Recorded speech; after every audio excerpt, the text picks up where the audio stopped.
Praise the Lord. இன்னைக்கு பைபிள்ல இருந்து ஒரு வசனத்த உங்க கூட நான் ஷேர் பண்ண போறேன். அது என்ன வசனம்னா, நீதிமொழிகள் 17வது அதிகாரம் 3வது வசனம்.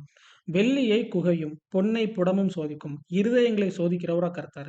இந்த வசனத்துல என்ன சொல்லுதுன்னா, எப்படி ஒரு கோல்ட நெருப்புனால அத சோதிக்கிறோமோ, அதே மாரி ஆண்டவர் நம்முடைய இருதயத்தை சோதிக்கிறவரா இருக்கிறாரு. இந்த இடத்துல ஆண்டவர் சோதிக்கிறார் அப்படிங்கிறதுனால, நம்ம எப்படி எடுக்கக்கூடாதுன்னா, ஆண்டவர் ஒரு நோய குடுத்தோ, இல்ல வறுமைய குடுத்தோ சோதிக்கிறார் அப்படிங்கிறது இல்ல. ஏன்னா ஆண்டவர் பொல்லாங்கினால் என்ன பண்றதில்ல, யாரையுமே சோதிக்கிறதில்ல. ஆண்டவர் அவருடைய நன்மையினால் நம்மை சோதிக்கிறவரா இருக்கிறாரு.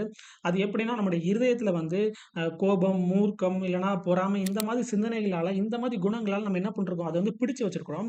ஆனா ஆண்டவர் அவருடைய அன்பினாலும், தயவினாலும், கிருபையினாலும் என்ன பண்றாருன்னா, நம்முடைய இருதயத்தை அவர் சோதிக்கிறாரு. அது ஆண்டவர் அவரோட நன்மையினால நம்ம நிரப்ப, இந்த துர்க்குணங்கள் எல்லாம் நம்மள விட்டு நீங்கிறதா இருக்குது. நம்ம எப்போ ஆண்டவருடைய நன்மைய நம்ம நெனச்சு பார்க்கிறோமோ, கர்த்தர் நல்லவர்ங்கிறத நம்ம ருசிச்சு பார்க்கிறோமோ, அப்போ இந்த மாரி துர்க்குணங்கள் எல்லாம் நம்மள விட்டு நீங்கி போகும்.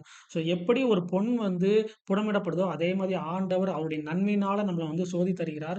அப்படி நீங்க அவருடைய நன்மைய நீங்க நெனச்சு பார்க்கும்போது, அவருடைய நன்மைய நீங்க ருசிச்சு பார்க்கும்போது, உங்களுக்குள்ள இருக்க துர்க்குணங்கள் எல்லாம் நீங்கி, ஆண்டவருடைய மகிமை உங்களுக்குள்ள வெளிப்படும். ஆமென்.